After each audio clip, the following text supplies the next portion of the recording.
இன்றைய தினம் சேலம் மாவட்டத்தில் பல்வேறு கட்சியைச் சேர்ந்தவர்கள்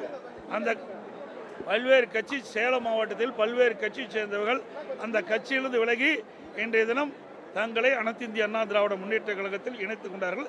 அந்த இணைப்பு விழா இப்பொழுது நடந்து முடிஞ்சிருக்கு.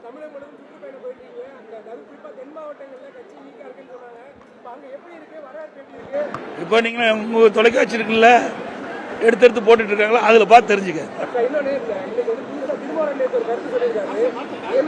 எம்ஜிஆர் தான் திராவிட கட்சிக்கு பார்ப்பனரை தலைவராகிறதுக்கு இது பண்ணிருன்னு ஒரு விமர்சனம் இருக்கு அப்படின்னு நேற்று வந்து ஒரு விமர்சனம். அதாவது எங்க எம்ஜிஆரை பேசுறதுக்குலாம் அவருக்கு வேணும், யாரா எப்படி பேசணும்னு தெரியணும். பொன்மனச்செம்மல் புரட்சி தலைவர் எம்ஜிஆர் நம்முடைய தமிழ்நாட்டு மக்கள் தெய்வமாக நினைக்கிட்டு இருக்காங்க. அப்படிப்பட்டவர்களை இவர் விமர்சனம் செய்தா அரசியலில் காணாம போயிடுவார். அதாவது ரெண்டாவது, அதிமுகவை பொறுத்த வரைக்கும் நான் ஏற்கனவே பல பொதுக்கூட்டத்தில் சொல்லிக்கிறேன், ஜாதிக்கும் மதத்திற்கும் அப்பாற்பட்ட கட்சி. ஒரு ஜாதியை வச்சிடலாம் யாருமே அரசியல் பண்ணுவது என்பது இயலாத காரியம். இன்றைக்கு தமிழகத்தை பொறுத்த வரைக்கும் பொன்மனச்செம்மல் புரட்சித் தலைவர் எம்ஜிஆர் காலத்திலும் சரி, இதையும் புரட்சித் தலைவர் அம்மா காலத்திலும் அவருடைய மறைவுக்கு பிறகு எல்லா கூட்டத்திலும் நான் பேசி வரேன். அதிமுகவை பொறுத்த வரைக்கும் ஜாதிக்கும் மதத்திற்கும் அப்பாற்பட்ட கட்சி. எங்களுடைய கட்சியில் எத்தனை பேர் இங்கே இருக்கிறாங்க, எவ்வளவு கட்சி, எவ்வளவு ஜாதி சேர்ந்தவங்க, எவ்வளவு மதத்தை சேர்ந்தவர் எங்க இயக்கத்தில் இருக்கிறாங்க. எல்லாம் ஒற்றுமையா நாங்கள் செயல்படுறோம்.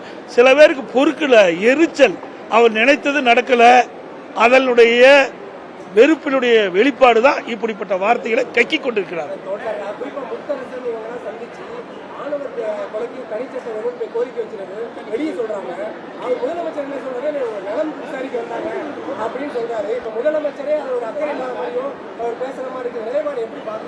அங்கேயே கருத்து வேறுபாடுகள் வந்துட்டு இல்ல, அதான் அடிக்கடி சொல்லிட்டே இருக்கிறேன். அந்த கூட்டணி இன்னும் 8 மாதத்துக்குள் நிலைக்குமா நிலைக்காது என்பது நீங்க சொன்ன அந்த கருத்தின் அடிப்படையிலே புரிகிறது. அதெல்லாம் கவலைப்பட, இன்னும் 8 மாத காலம் இருக்கின்றது தேர்தலுக்கு. அந்த 8 மாத காலத்தில் சிறப்பான கூட்டணி அமையும். கூட்டணி அமைந்த பிறகு உங்களை எல்லாம் அழைத்து நிச்சயமாக பேட்டி கொடுப்போம். அதெல்லாம் அந்த ஒரு தனிப்பட்ட விவகாரம். அது வேறொரு கட்சியில் நாங்கள் எப்பவுமே தலையிடுறது கிடையாது. அது அவர்களுடைய உட்கட்சியுடைய விவகாரம். அதில் போய் கருத்து சொல்வது சரியாக இருக்காது. நாங்கள் எப்போ அப்படிப்பட்ட கருத்து சொல்வதில்லை.